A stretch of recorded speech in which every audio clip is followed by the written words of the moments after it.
Twamvise ko mwasinye contrat n'umustar wacu dusanzwe dukunda cyane Wiz Design. Mu bastar bose bari aha mu Burundi kwiki mwahisemo Wiz Design?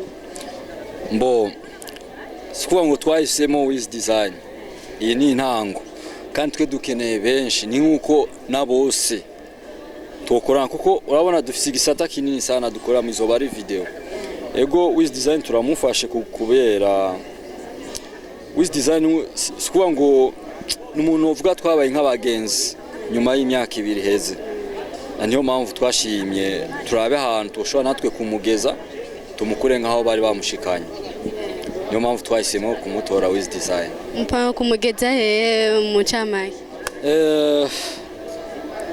bivana n'akazi n'umwete.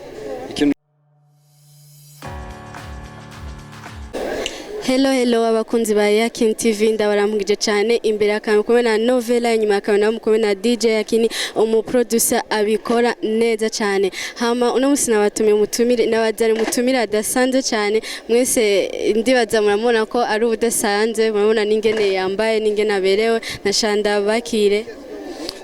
Ni sawa vraiment turashima. Ndabaramugije cyane. Ego namwe. Kubatabazi kubabona bumva ko muri manager wa multi service nashanda wasaba mutudondore gato.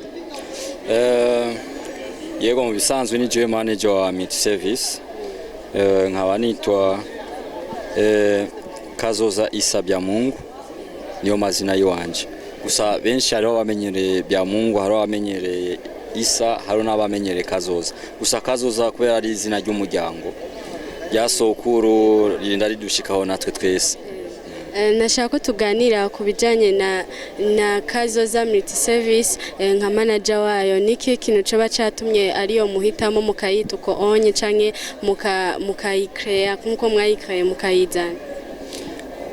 Hanini jewe no uvuga ko amayede yo gukerea irishira hamwe Kazoza multi service ni kintu na maidinari mfise haciye nk'imyaka 3. Ndagira nko muri 2019 peut-être niho twatanguye akazi, hacazamwe ibintu byinshi, iyi corona wabona ni nk'ibintu byinshi yavanze.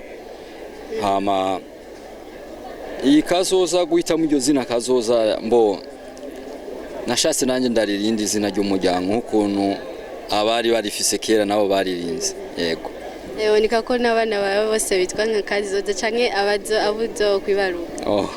Oya mbom yego urazi izina ko ubu ari nka Liberty, ushobora guha umwana izina kandi yakuza akavuga ati iri zina je ntajyo nashatse. Gusa biravana, uzorikunda nawe azoritora nta ngorane. Twamvise ko mwasinye contrat n'umustar wacu dusanzwe dukunda cyane Wiz Design. Mu bastar bose bari aha mu Burundi kwiki mwahisemo Wiz Design?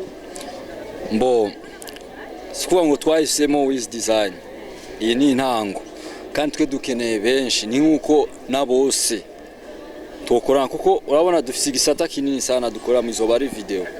Ego Wiz Design turamufashe kubera Wiz Design sikuvuga ngo n'umuntu uvuga twabaye nk'abagenzi nyuma y'imyaka 2 heze, niyo mpamvu twashimye turabe ahantu tushobora natwe kumugeza tumukure nkaho bari bamushikanye, niyo mpamvu twahisemo kumutora Wiz Design.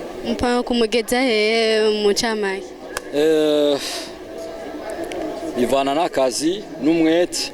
Ikintu ca mbere cyenda umuntu ndakora nkunda akazi, mu buzima bwanje ikintu ca mbere nshira imbere n'akazi. Umva nakazuba ari umuntu ndazi kwa cyambere kwanje namufashe confiance ko n'umuntu afisa akora n'ibikorwa biraboneka. Haje hanini urabona Wiz Design haragera aronka ijya tuvuge collab yo hanze show ibintu nk'ibyo. Ndoto ziwanje nashaka ko ibyo bintu ntibize bitwara amezi 6 tutarabishikaho ibyo bintu. Kazoza multi service nikiye mubona izogirira akamaro igihugu cyacu cy'u Burundi? Kazoza multi service harimo sub branche nyinshi cyane, nshobora gushika hafi nka 15. Uno munsi ubona twerekanye nka 3, gusa harimo nyinshi harimo kazoza muri service football, harimo fashion, harimo ibintu byinshi cyane. Gusa twebwe dushaka gufasha ugwaruka bivanye na tala y'umuntu azoba afise naho hanini. Mbega nk'ugwaruka rw'u Burundi ukeneye kwinjira muri kazoza multi service yo hakenewe iki, yokora iki, byagenda gute? Mo icyambere twe ntitugusaba n'ikintu na kimwe, amafaranga cyangwa ibiki, oya. Icyambere dusaba kwanza creation yawe ya tala, mbe ufise yiye tala, kuko ari ukuntu ushobora gufata umuririmbyi ugasanga ntarigera arenza indirimbo 8 n'ubwenge bwiwe bushikira. Niyo limit twe dushaka gukora n'abantu badafise limit. Wa muntu mubwiye ati nkeneye ikintu gishasha azokikwereka, urumva. Rero ku muntu ari we wese azobona afise impano ariyo yose, gusa akamenya ko twe dushaka creation ifise limit, dushaka ikintu kisa, dushaka ideziri copy. Vraiment kari bazoze tuzomufasha. Okay, kandi abashimire cyane. Ego merci nawe. Abakunzi ba Yakin TV nongera kwibutsa gukora subscribe, share, like na comment ya Novela nyuma ya kamera kumwe na DJ Yakin. Ciao ciao.